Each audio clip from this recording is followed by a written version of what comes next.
Queridos irmãos, que a paz do Mestre Jesus possa encontrar acolhida dentro de nossos corações.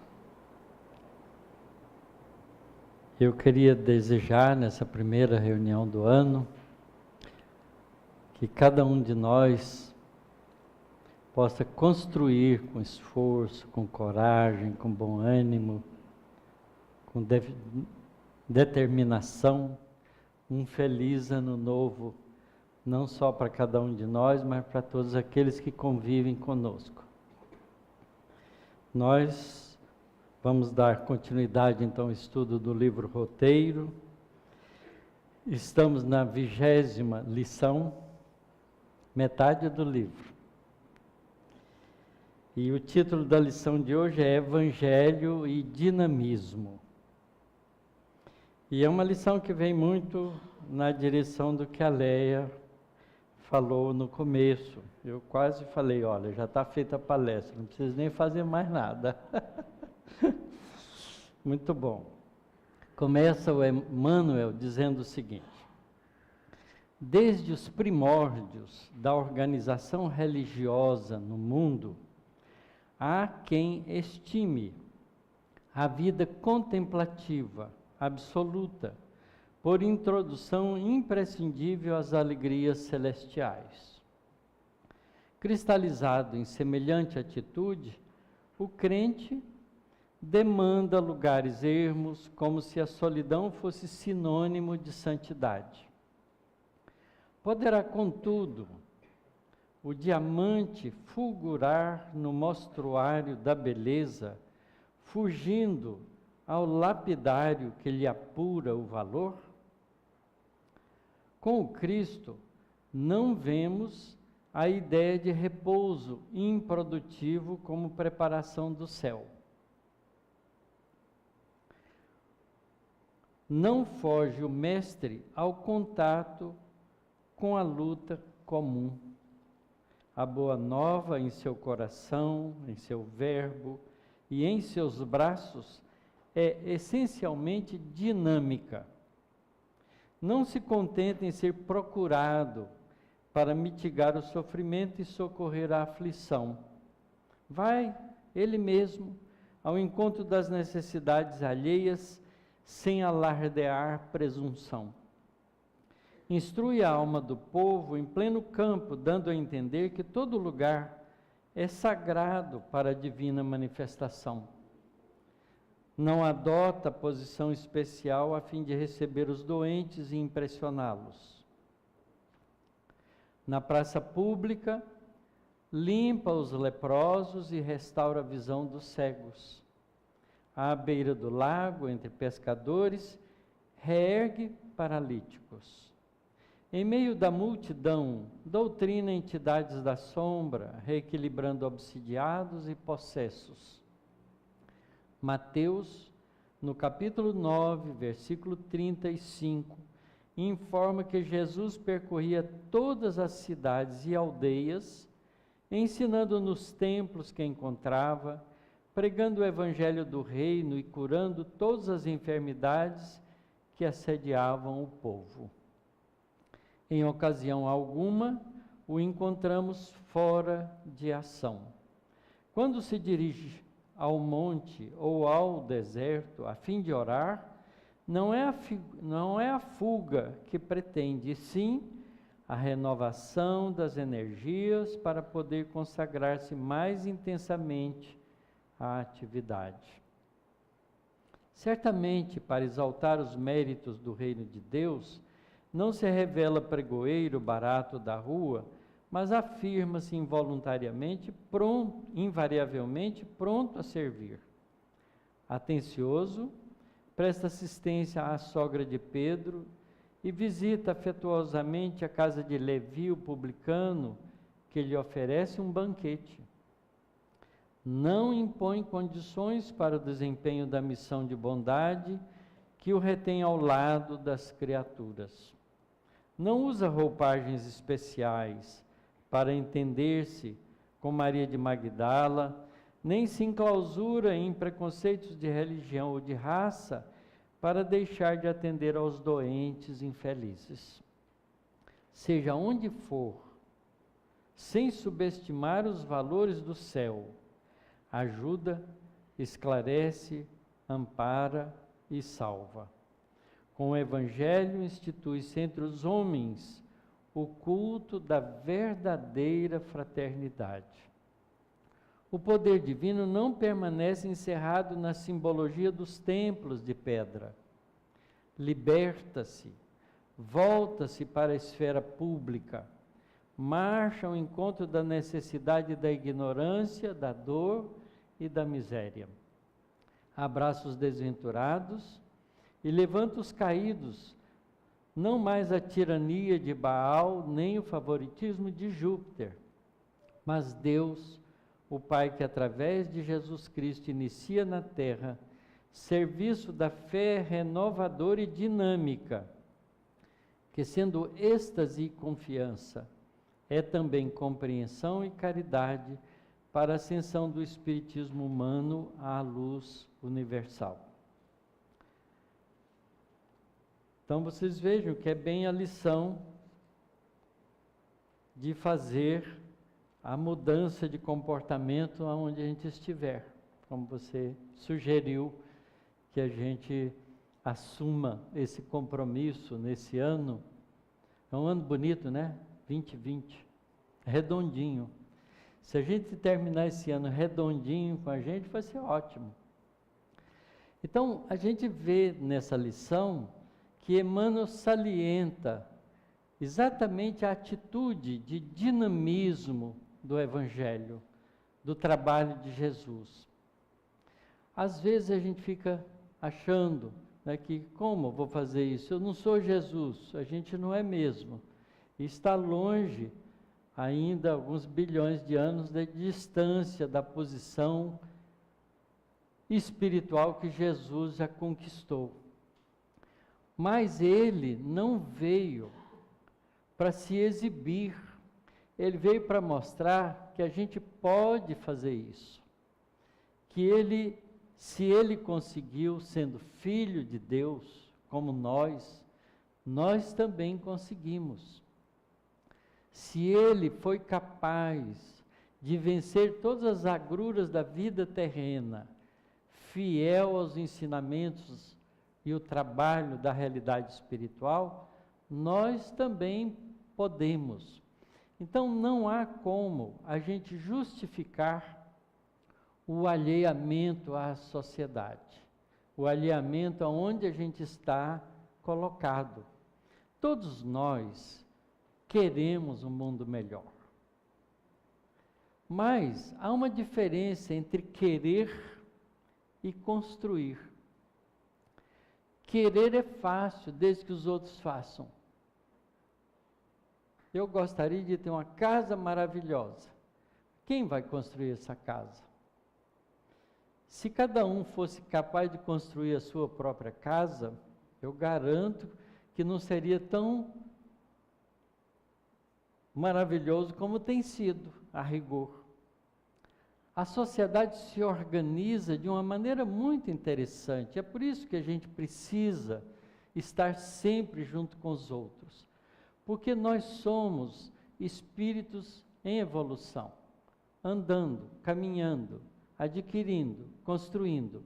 E cada um de nós tem o seu próprio caminho. Então, cada um constrói em si mesmo as suas próprias aquisições. E aquilo que eu ainda não adquiri, eu posso contar com alguém que já adquiriu. Se eu tivesse sozinho, não faria isso.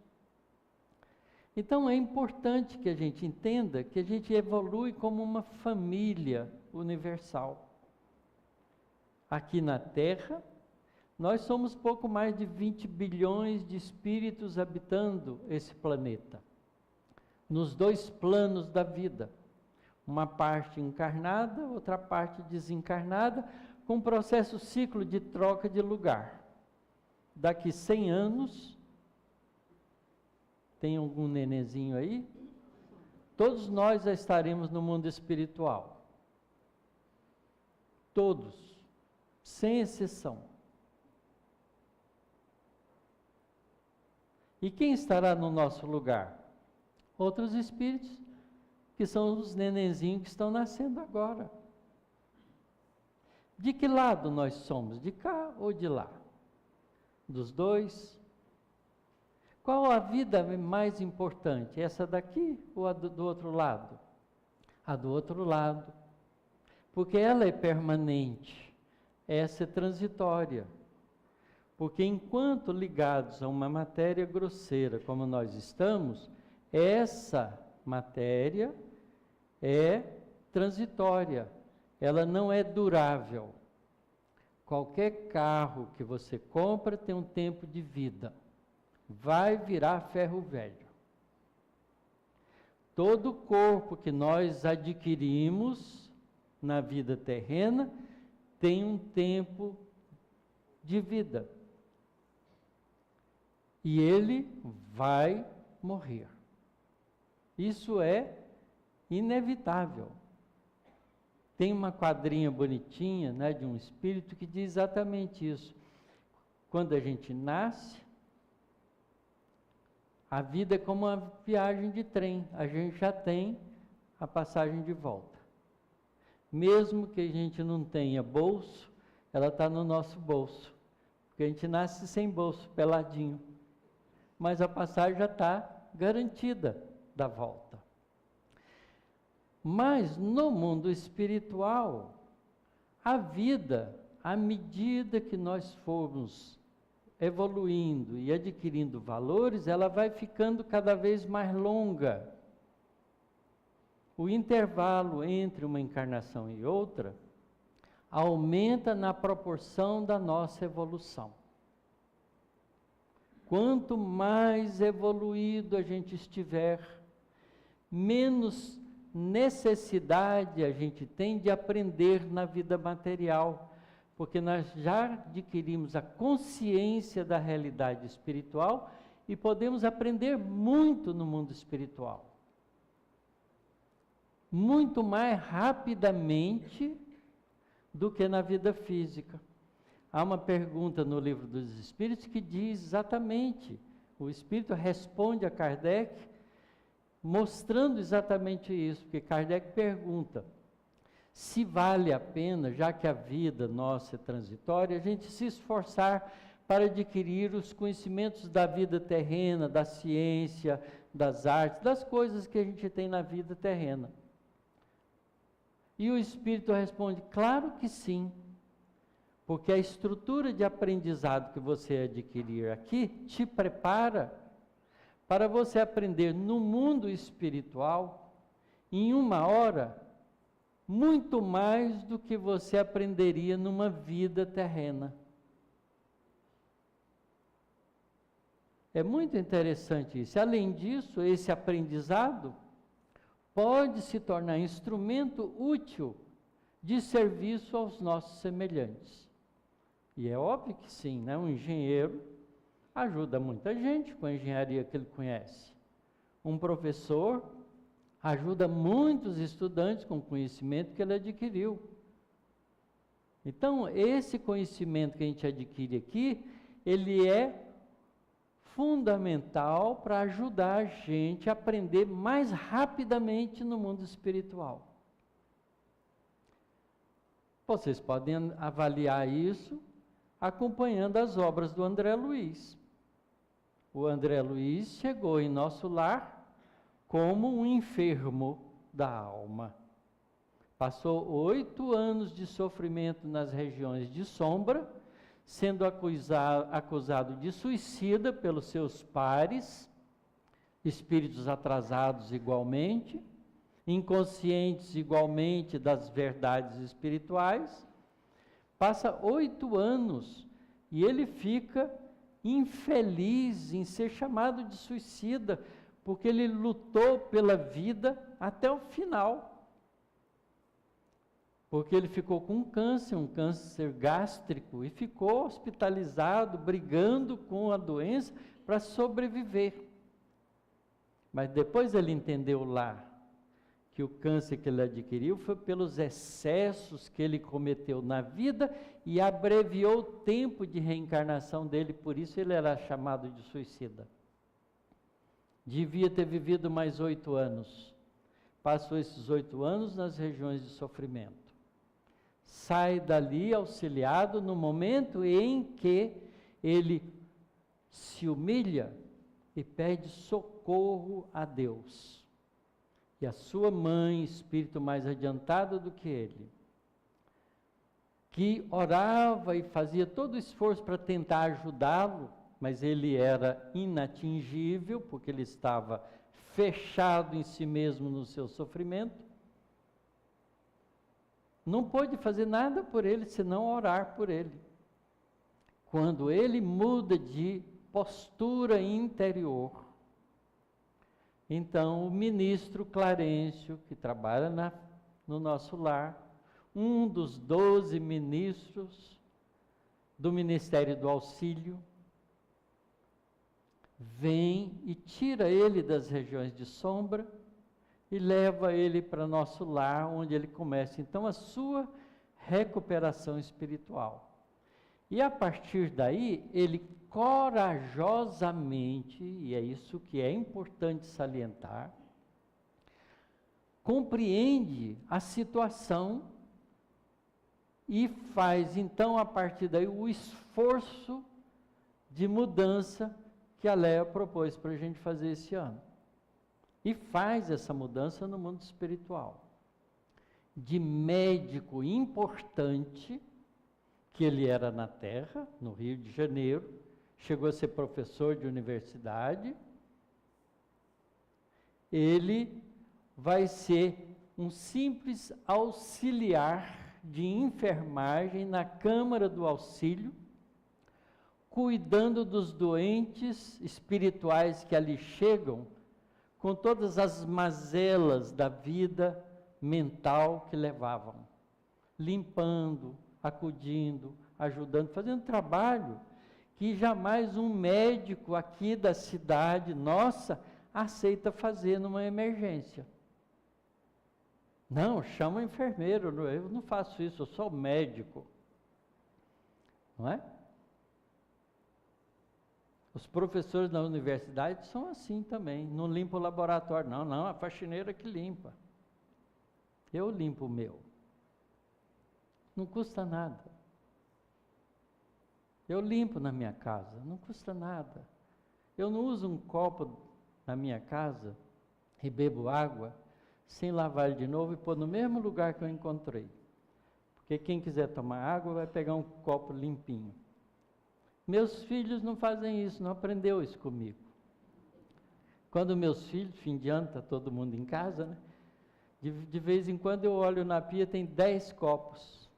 E tem 4 pessoas em casa. Quer dizer, não funciona. Porque a gente ainda não entendeu essa responsabilidade espiritual que a gente tem de fazer. Fazer o que está no nosso alcance. E o André Luiz faz isso. Trabalha firmemente, vai conquistando com isso as posições de aprendizado novo a cada passo.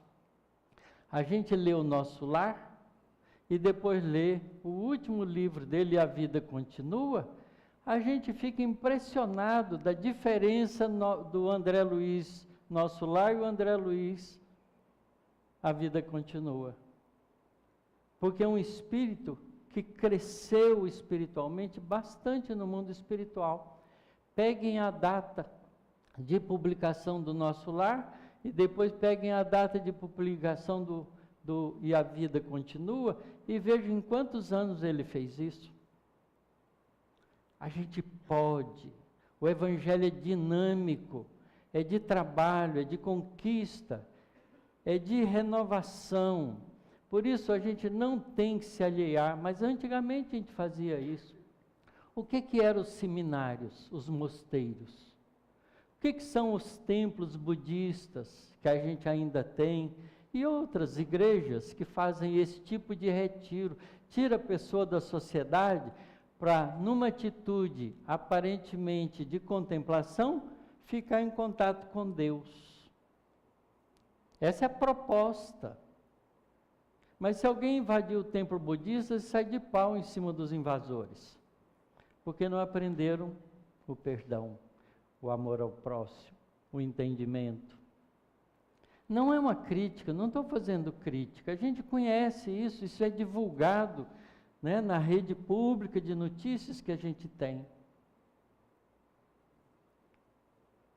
O que significa que a construção dos valores não são externas, são interiores.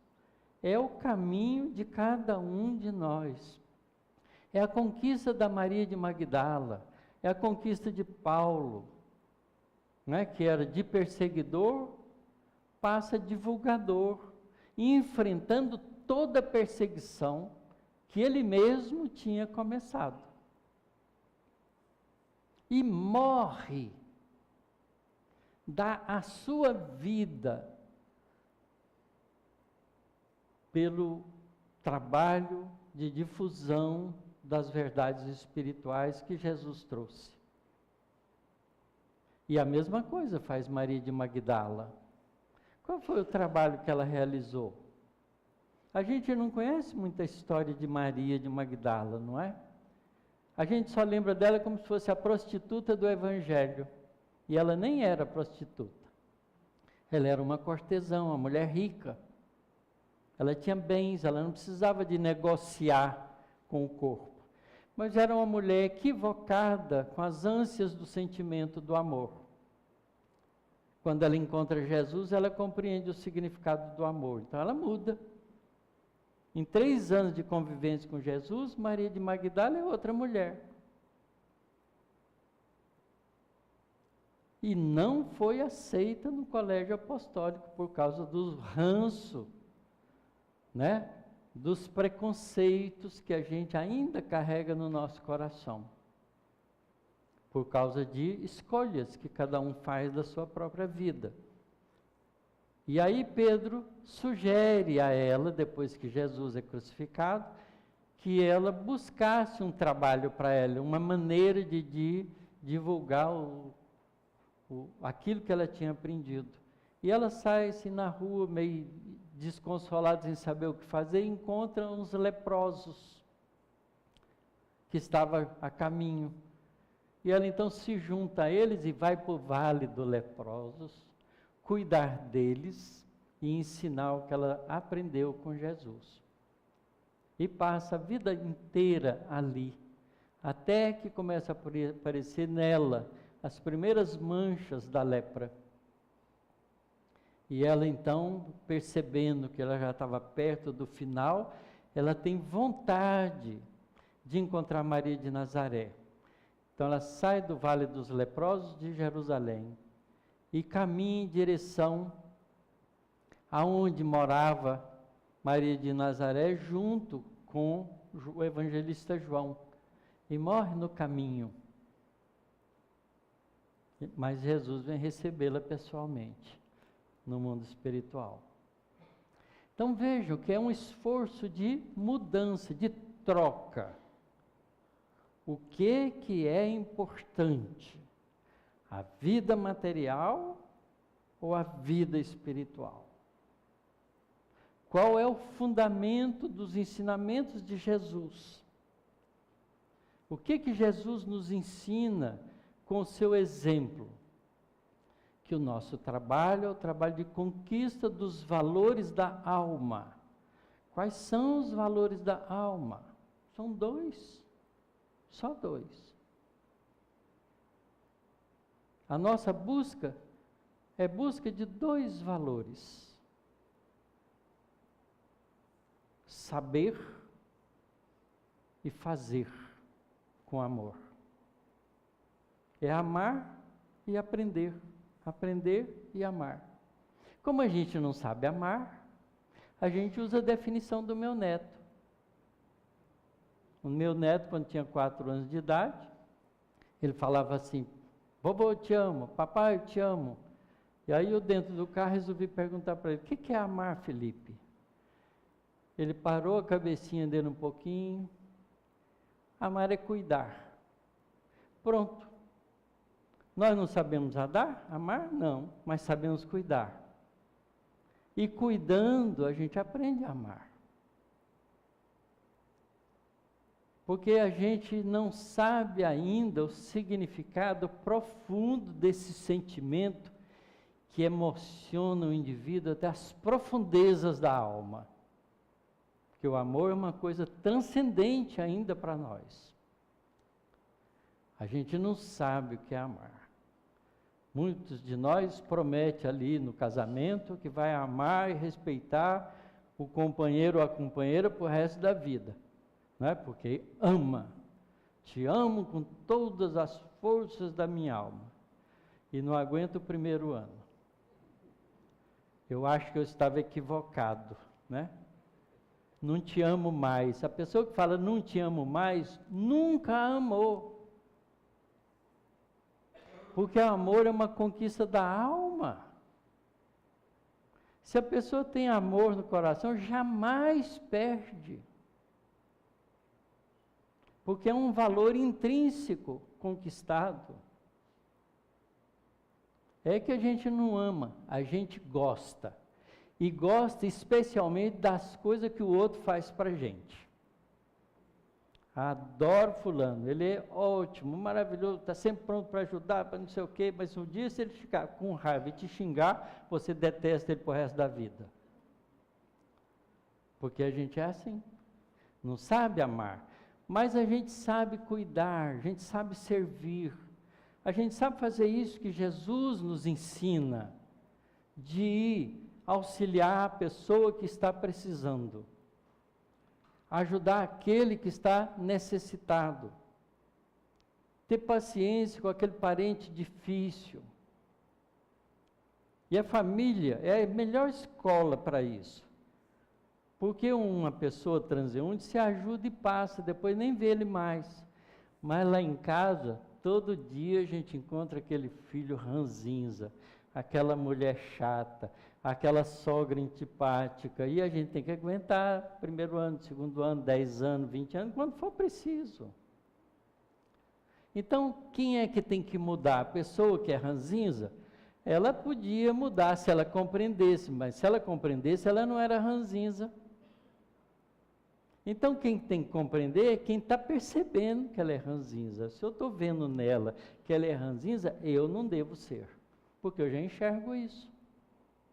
Então eu faço o contrário e sirvo, e ajudo, e cuido. Olha, visitem abrigo de velhos. São todos abandonados pela família. Todos. Não há uma pessoa no abrigo de velhos que está ali porque não tem ninguém. Ele tem alguém que largou ele ali. E alguém que recebeu dele, daquela pessoa, daquele idoso, todos os cuidados da infância. E às vezes a gente diz, né, tem um ditado que diz, olha, um pai, uma mãe é para 10 filhos, 10 filhos, um filho não é, não é? Não, 10 filhos não é para um pai, para uma mãe. Na verdade é porque a gente vai assumindo as responsabilidades particulares da gente, e os pais vão deixando de ser importante. Não há maneira de dividir a vida com os mais idosos. Então, os abrigos de velho, as casas de auxílio a pessoas idosas, isso está crescendo aqui no Brasil, é um bom negócio. Tem casas estruturadas com toda a infraestrutura, mas você tem que ter um dinheiro bom para pagar aquilo. Tem médico, psiquiatra, psicólogo, que faz exercício, né? Que faz terapia de grupo, que faz terapia de diversão. Mas paga caro, mas a família prefere pagar caro do que cuidar. Porque as pessoas idosas querem ficar com as pessoas que elas amam. E esse cuidar, a gente pode fazer, qualquer um de nós. É um esforço de fazer um pouquinho de negociação com o próprio tempo e deixar tempo para isso. Essa é uma experiência que eu estou vivendo na minha casa. Eu tenho 7 filhos. Eu tenho que pagar uma pessoa especial fora para ficar com a minha esposa para poder vir aqui, porque não acho um filho para ficar. Eles não têm tempo, não podem, porque têm as suas atividades. Não é uma crítica, é uma observação, porque cada um faz o que bem quiser, cada um é responsável por si mesmo. Mas isso entra no contexto da lição de que o trabalho nosso na vida terrena é buscar os valores espirituais, aprender e servir, saber, conhecer e colocar em ação, em benefício das pessoas que estão à nossa volta. O que adianta você dar um prêmio Nobel para uma pessoa genial que fica isolada lá trabalhando no laboratório dele, não serve para ninguém, não ensina o que sabe, é arrogante, cheio de impropriedades de comunicação com os semelhantes, porque a gente vê isso nas academias, nas universidades. Não é um ambiente fraterno, de cultura, é um ambiente de arrogância. Nós ainda não compreendemos o significado da vida. Há uma lição interessante trazida por Humberto de Campos, numa dos livros dele, que eu não vou lembrar qual, chamado Cabeça Grande. Era um advogado, uma pessoa que se formou em advocacia, e era estudioso, conhecia bem as leis, e manobrava bem a palavra, e usava de bons argumentos, tinha bons raciocínios. Acabou se tornando um advogado famoso, defendendo pessoas que podiam pagar, porque quanto mais ele ficava famoso, mais caro era o serviço, né, dele. E ele então ficou conhecido no meio do direito, da justiça, como grande cabeça. Porque ele, quando alguém o contratava para defender, podia ser o criminoso que fosse. Se tivesse dinheiro para pagar, ele tirava da cadeia. Porque ele sabia manobrar muito bem os recursos das leis humanas, que são sempre cheios de brechas.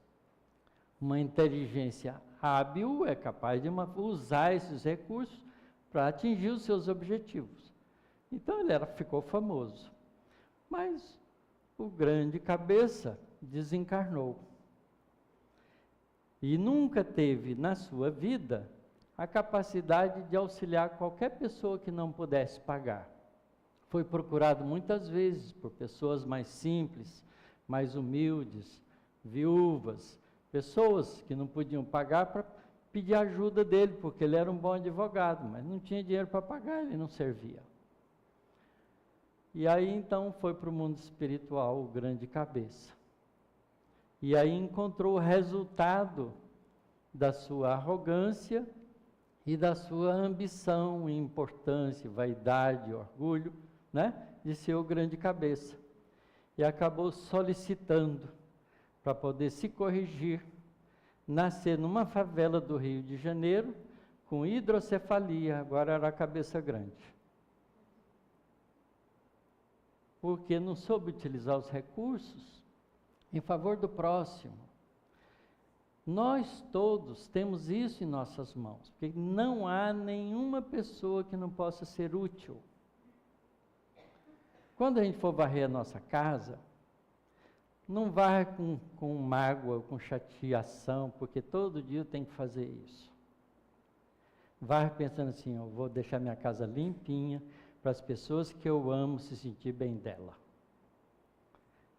A casa vai ser varrida do mesmo jeito, mas o resultado é completamente diferente.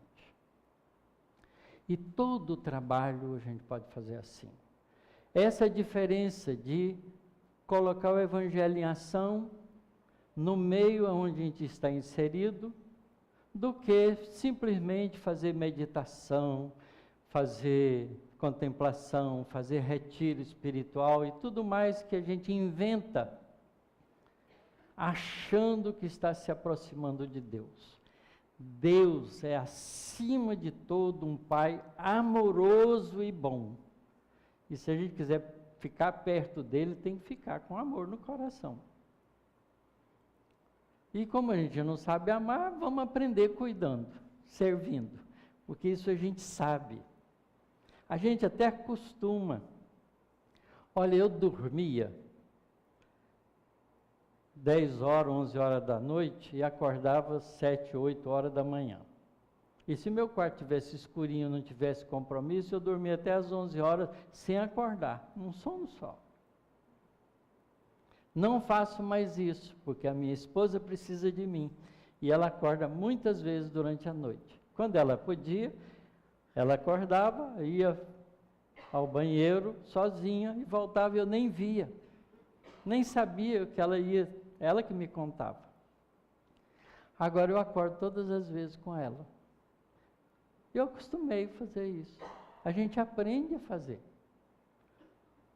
E não faço isso com raiva ou com chateação, porque está me acordando. Faço com prazer, porque ela é a minha companheira que me ajuda a vida inteira.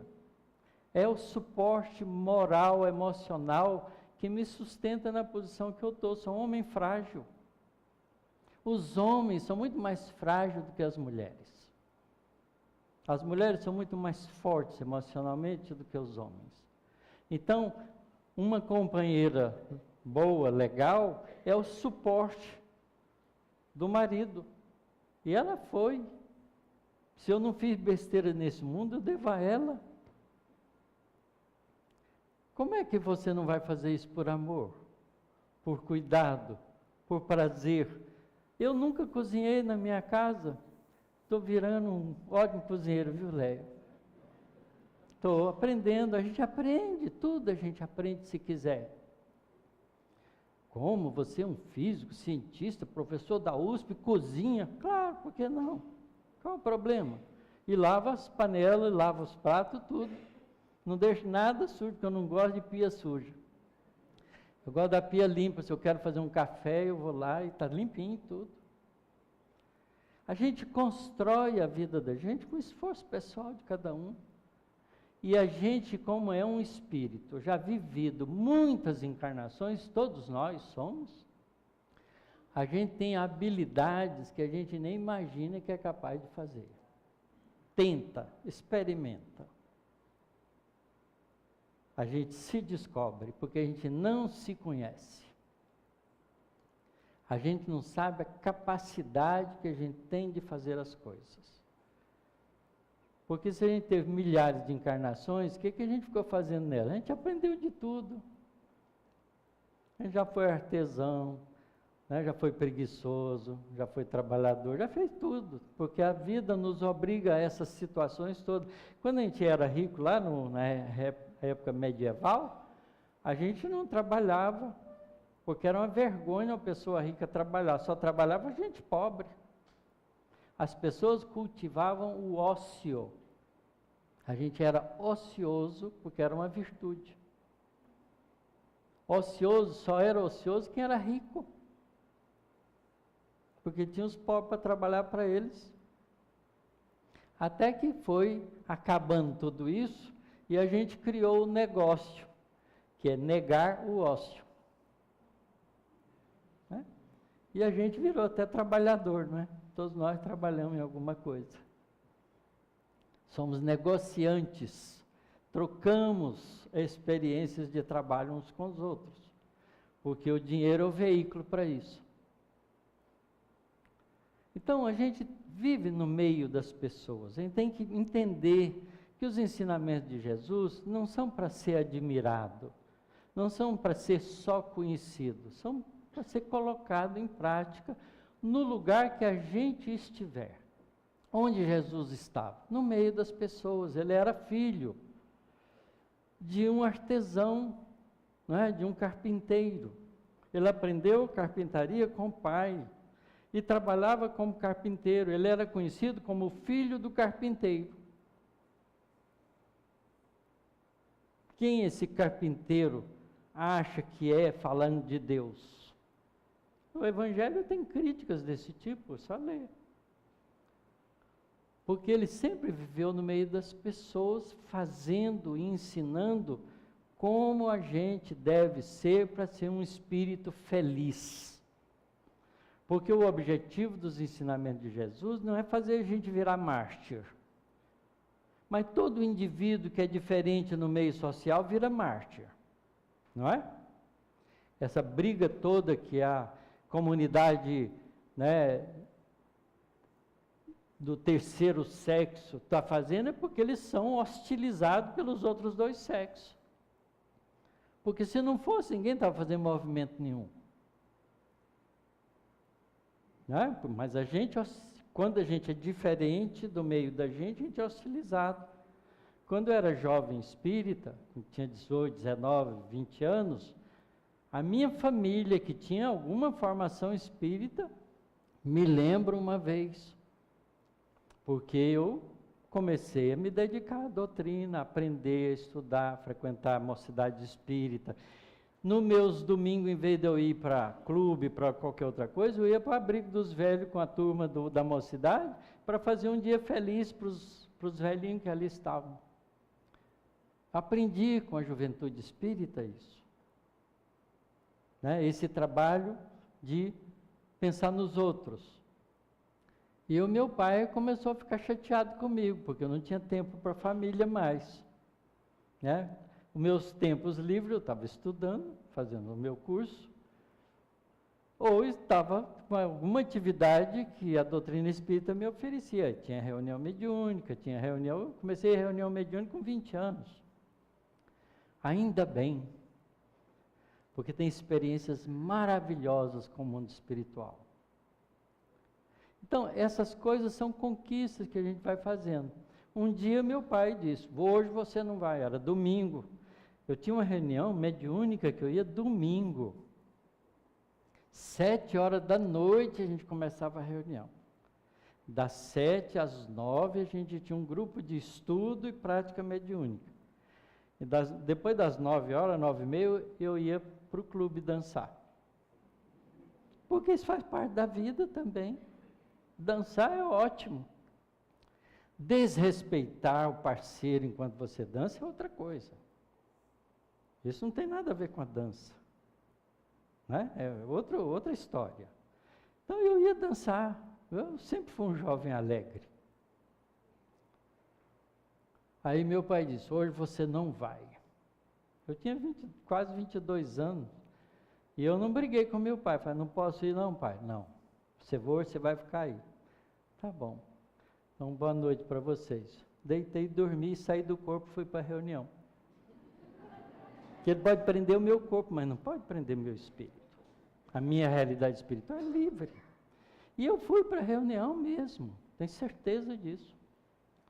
Meus companheiros de reunião me sentiram lá. Porque a gente tem que mandar na gente para fazer o que é certo. Jesus não disse isso? Que no final iam ficar 2 contra 3, 3 contra 2, o pai contra o filho contra o pai. Né? Ele simbolicamente disse que o entendimento espiritual não é uma coisa de convivência fácil. Eu conheço pessoas, uma moça que eu conheci no Nordeste, que o pai dela deu uma surra nela com o Evangelho, segundo o Espiritismo. Rebentou o Evangelho nela, batendo nela com o Evangelho. Faz parte da vida, claro. O que é família? Família é reunião de espíritos afins e comprometidos. A gente, quando pega um nenenzinho daquele tão bonitinho no nosso colo, que criancinha linda, não sabe o inimigo que está balançando ali. Né? Ou não sabe o prejudicado que a gente está balançando ali. Porque às vezes a gente prejudicou severamente, agora tem que devolver. Porque imagina, se você mata uma pessoa, como é que você vai se redimir? O que é matar uma pessoa? É tirar dela a oportunidade da reencarnação. Vai ter que devolver, não vai? vai ter que receber esse espírito como filho. Porque o jeito de devolver é dar um corpo para ele. E ser pai e mãe dele. Deus sabe o que faz. É esse conhecimento espiritual que nos ajuda a sermos diferentes. Porque a gente começa a compreender o significado real da vida terrena. Que não é fazer uma conta bancária abastecida, ter o carro novo, a casa que a gente mora, porque a gente não pode garantir que tem isso sequer um minuto. Né? Eu tenho amigos que acabaram de defender o doutorado e morreram. Nossa, mas fez um esforço tão grande, agora que ele virou doutor, morre no dia seguinte? Morre no dia seguinte. Porque não é a vida material que é importante. O importante da vida material são as conquistas que a gente faz nela.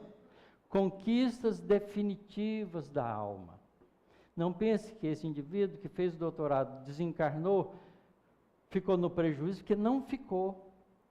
Ele sai da vida muito mais preparado para seguir mais rapidamente no mundo espiritual. Não há perda, senão quando a gente faz o errado. Quando a gente faz uma coisa errada, a gente faz perda. Porque a gente perde tempo em consertar aquilo. Vai ter que consertar.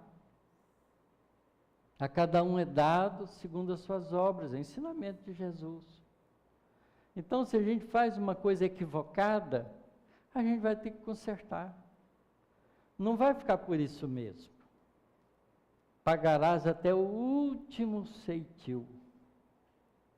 Sabe o que é ceitil, lá na linguagem do Evangelho? Alguém tem uma moedinha de 1 centavo aí no bolso? É esse. Até esse valorzinho tem que pagar. A gente tem que limpar a consciência da gente de tudo equivocado que a gente faz. Porque senão a gente não fica em paz consigo próprio. Não é Deus que cobra, é a nossa consciência. Se quiserem aprender isso com precisão, leiam Memórias de um Suicida. Eu aprendi isso lá. O compromisso da consciência pesada. No mundo espiritual, tudo isso é muito mais agudo, porque aqui a gente esconde uns dos outros. Eu estou vendo a Léa ali, eu não sei o que ela faz, se ela faz coisa boa ou coisa ruim. Eu imagino que faz coisa boa pelo trabalho que ela se esforça em fazer. Mas a gente não conhece ninguém. E a gente fica decepcionado com as pessoas por causa disso, porque às vezes a gente acha que conhece uma pessoa que conviveu com a gente 5, 6 anos, de repente você pega ela fazendo coisas que você nem imaginava que ela seria capaz de fazer. Estou decepcionado. Não está decepcionado, você está tendo a oportunidade de conhecer, porque você não conhecia, achava que conhecia. Não é assim? Mas no mundo espiritual não tem jeito. A gente tem um corpo chamado perispírito, que é o nosso revelador. É o nosso revelador.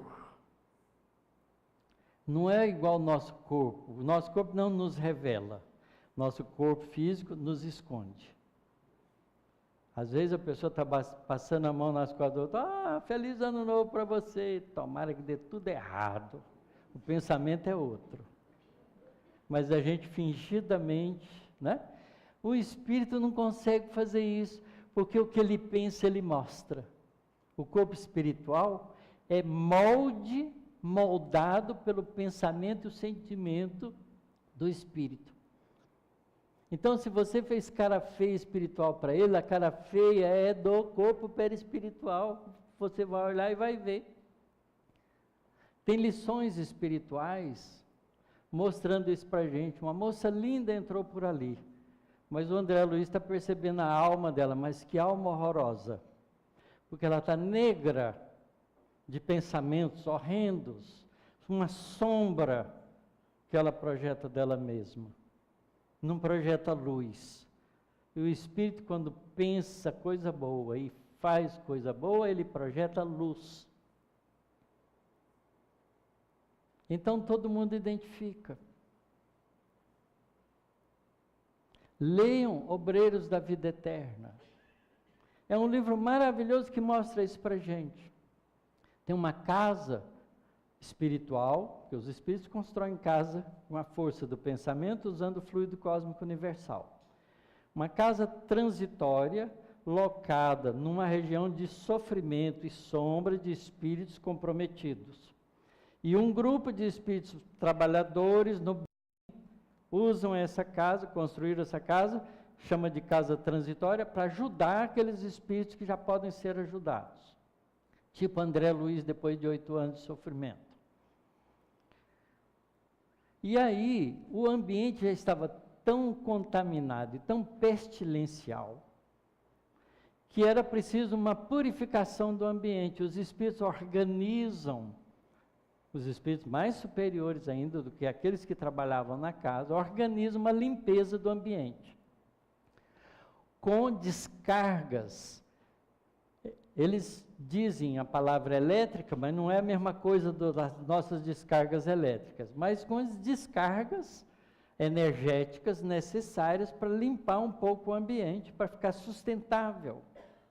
É como limpar um pântano, né? É como uma chuva torrencial, com muito raio, né?